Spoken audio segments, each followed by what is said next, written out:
Hello student, आपका हमारे इस क्लास 12 की केमिस्ट्री क्लास में बहुत बहुत स्वागत है। उम्मीद करते हैं आप लोग बहुत अच्छे होंगे और अपने यूपी बोर्ड एग्जाम्स की तैयारी कर रहे होंगे। तो चलिए बच्चों, हमारा जो चैप्टर चल रहा है इलेक्ट्रोकेमिस्ट्री, विद्युत रसायन। आज के इस लेक्चर्स में हम जो है इसमें जो देखने वाले हैं मोस्ट इंपॉर्टेंट न्यूमेरिकल जो आपके बोर्ड एग्जाम में बहुत ज्यादा पूछे जाते हैं। तो ये इसका सेकंड लेक्चर है।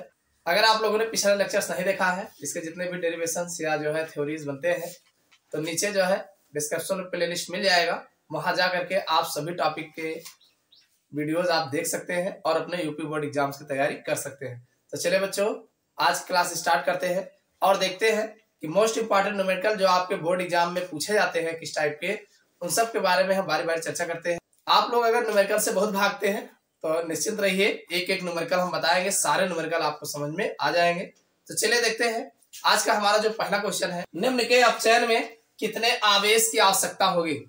यानी ये नीचे जो दिया गया है इसमें ये बताना है कि कितने आवेश की आवश्यकता होगी। तो सबसे पहला दिया गया है 1 मोल Al3 प्लस चार्ज को Al में, यानी Al3 प्लस चार्ज को हम Al में कन्वर्ट करेंगे तो कितना आवेश लगेगा। और दूसरा दिया है 1 मोल MnO4 नेगेटिव चार्ज को Mn2 प्लस चार्ज में अगर हम चेंज करेंगे तब कितना आवेश लगेगा। तो चलिए देखते हैं इसको हम किस तरीके से सॉल्व करते हैं।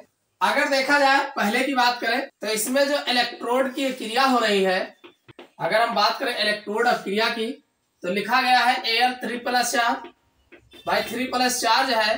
अगर हम 3 इलेक्ट्रॉन इसको दे देंगे तब यह हमारा Al में चेंज हो जाएगा। भाई Al3 प्लस चार्ज को अगर 3 इलेक्ट्रॉन मिलेगा तभी तो Al में चेंज होगा। तो ये हमारा इस तरीके से अपचयन के रिएक्शन जो है देखने को मिलेगा। अब ये हमारा 1 मोल है, भाई ये हमारा 1 मोल है। इलेक्ट्रॉन कितना लिया जा रहा है 3 मोल। तो अगर देखा जाए तो इलेक्ट्रॉनों की संख्या 3 है तो बराबर 3 फैराडे। इसको जितने इलेक्ट्रॉन्स होते हैं उतने फैराडे बोला जाता है। अतः 1 मोल Al3 प्लस चार्ज आयन के अपचयन के लिए आवश्यक आवेश बराबर 3F हो जाएगा। आप जानते हैं एक F की वैल्यू जो होती है 96,500 होता है। अगर 3 से इसमें मल्टीप्लाई करा देते हैं 3 0 0 3 0 0 3 5 15 1 3 6 18 1 19 और 3 9 27 27 से 28, तो इतना कूलाम जो है हमें जो है आवेश की जो है आवश्यकता पड़ेगी। समझ में आया कि नहीं भाई?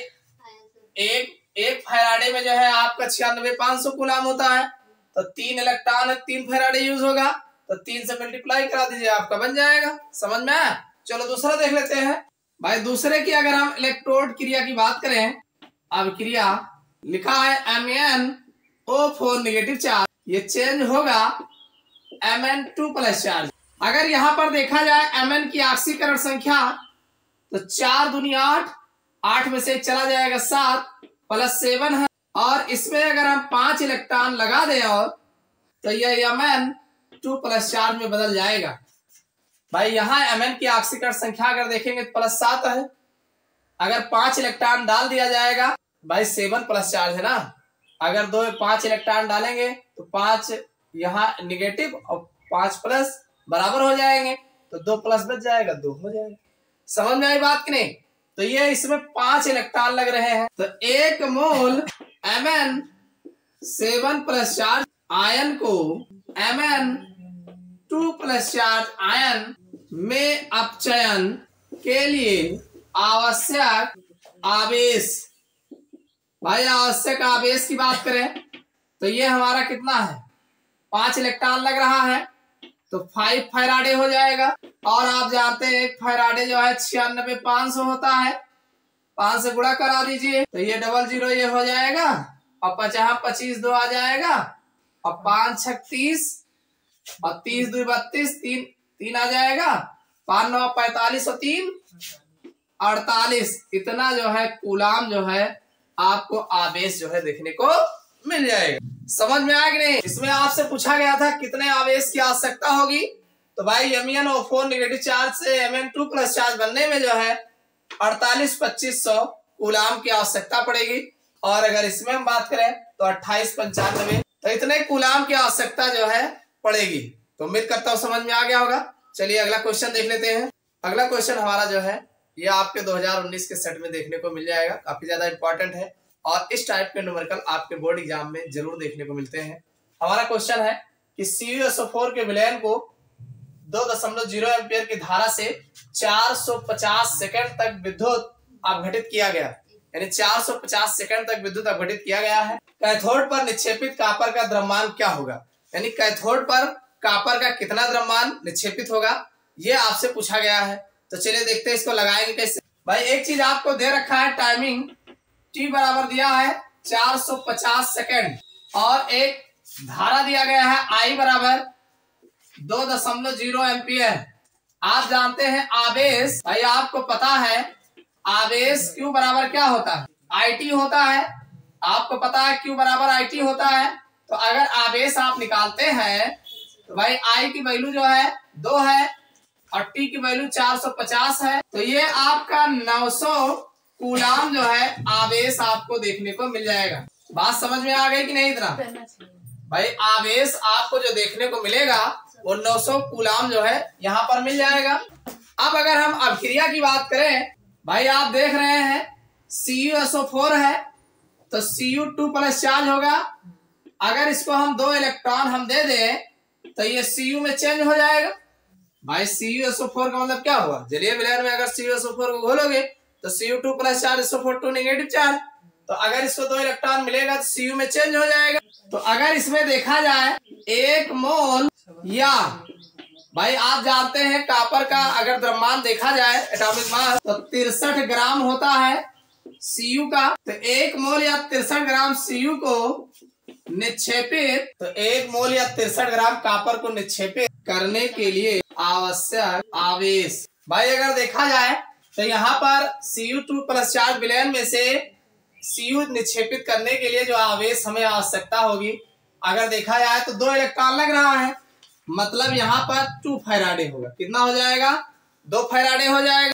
और इसको देखोगे तो 1 फैराडे में 96,500 कूलाम होता है। भाई आपका इतना आ जाएगा। तो आप बताएंगे भाई W बराबर निक्षेपित पदार्थ की जो मात्रा होती है EIT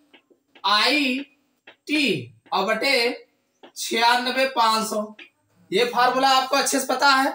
अब यहाँ पर पदार्थ की, भाई कापर की बात कर रहे हैं तो यहाँ Cu की मात्रा होगी।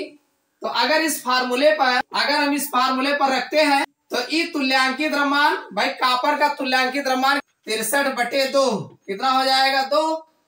भाई 2 प्लस चार्ज है ना, तो 2 प्लस चार्ज है तो 2 से इसमें डिवाइड कर देंगे और गुणे IT की वैल्यू देखो यहाँ पर आपने 900 कूलाम लिखा है और बटे में ये आपका नीचे आ जाएगा 2 और ये 96,500 हो जाएगा।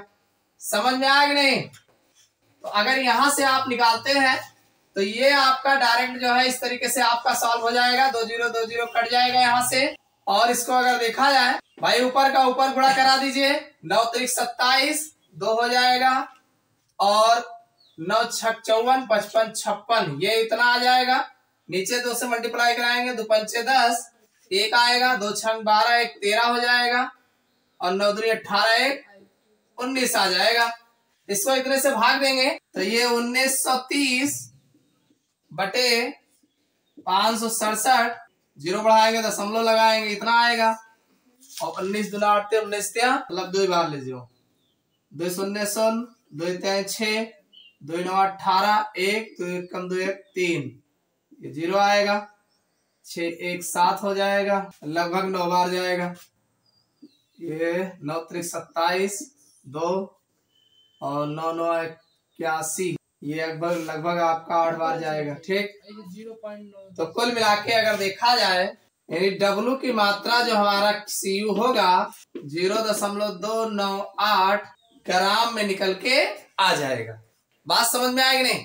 भाई आप इस फार्मूले पे अगर रखते हैं तो यहाँ E जो लिखा गया है E तुल्यांकित द्रव्यमान होता है और Cu2 प्लस चार्ज की बात किया जा रहा है तो यहाँ पर Cu का जो होता है 63 होता है तो 63/2 हो जाएगा, तो यहाँ 63/2 हो जाएगा। अब यहाँ 2 इलेक्ट्रॉन है, अब भाई चार्ज 2 है तो 2 से इसमें डिवाइड कर देंगे तो ये 63/2 हो जाएगा और 96,500 1 फैराडे का हाई है और IT की वैल्यू इतना है, आराम से रख दोगे आंसर आ जाएगा। इसी को दूसरे तरीके से अगर आप लिखना चाहें तो जब दूसरे तरीके से लिखोगे तब यहाँ ये फार्मूला फिर ना लग करके दूसरा फार्मूला लगाएंगे, लेकिन इस फार्मूले के हिसाब से अगर आप सोचते हैं तो आराम से लगा ले जाओगे। समझ में आ गया नहीं? सवाल समझ में आ गया नहीं यार? देखो एक चीज आप जान लो, सबसे पहले यहाँ पर दिया क्या गया है, टी दिया गया है 450 सेकेंड दिया है, इतना क्लियर है। फिर दिया गया है आई 2 एम्पियर की धारा हो गई, आवेश क्यू बराबर होता है आई होता है, क्यू बराबर आई, आवेश मिल गया आपको। चलिए या ना निकालना चाहो कोई यहाँ निकालने की जरूरत नहीं, यहाँ आप इसको निकालने की कोई आवश्यकता नहीं है। कुल मिला के आपको यहाँ पर आई हो गया, टी हो गया, 2 चीज क्लियर हो गया। उसके बाद आप Cu2 प्लस चार्ज के विलयन में से Cu निकाल रहे हो, तो Cu2 प्लस चार्ज में 2 इलेक्ट्रॉन डालेंगे, Cu हो जाएगा। इतना आपको कंफर्म हो गया ना, आवेश पे 2 इलेक्ट्रॉन का डिफरेंस हो रहा है। तो एक चीज आप जानते हैं कि E बराबर होता है तुल्यांकीय द्रव्यमान जो होता है भार बटे संयोजकता, भार बटे संयोजकता, इतना आपको पता है। तो अब हम कापर की अगर हम बात करें तो 63 होता है कापर का, तो कापर का भार कितना होता है, एक मोल कापर का भार 63 होता है। तो 63 को अगर संयोजकता की बात करें तो यहाँ 2 प्लस चार्ज है, मतलब 2 से भाग हो जाएगा। समझ में आएगा नहीं? यानी E की वैल्यू जो है आपको ये मिल जाएगा। अब W बराबर हमने आपको कौन सा नियम बताया, फैराडे का नियम बताया गया है। फैराडे के प्रथम नियम में ही हमने फार्मूला बताया है कि W बराबर EIT अपान 96,500, यही तो पढ़े हो। W बराबर EIT कितना 96,500। अरे हमें W तो निकालना है, कितना कापर हमारा निकल रहा है। तो अब E की वैल्यू आपका 63/2 हो जाएगा, और I की वैल्यू आपका कितना है 2 एम्पियर हो जाएगा। T की वैल्यू कितना है 450 सेकेंड, और बटे 96,500 रहेगा ही। आराम सॉल्व कर दो, आंसर सामने आ जाएगा। नहीं समझ में आया? अरे हमने इन दोनों को गुणा करा लिया था, यहाँ 900 कर दिए हैं ना, 900 रखो, अलग अलग लिख दो, कुछ नहीं करना है। W बराबर यही लिखना है, E की वैल्यू आपका कितना आया 63/2 हो गया, I की वैल्यू आपका कितना है 2 है, और T की वैल्यू 450/96,500। इतना समझ में आएगा नहीं? और ये दो नीचे, ये 2 जो है नीचे ही तो सरक के जाएगा, इसको और आप ठीक करोगे तो 63 × 2 × 450 और बटे जो है 2 और × 96,500। ये 2 से 2 कैंसिल हो जाएगा, ये 2 से 2 से कैंसिल हो जाएगा, और आराम से इसको आप आराम से सॉल्व करो, इसको भी सॉल्व कर सकते हो। समझ में आएगा नहीं? तो इतना आसान सवाल ये आपको बनता। उम्मीद करता हूँ ये सवाल समझ में आ गया होगा।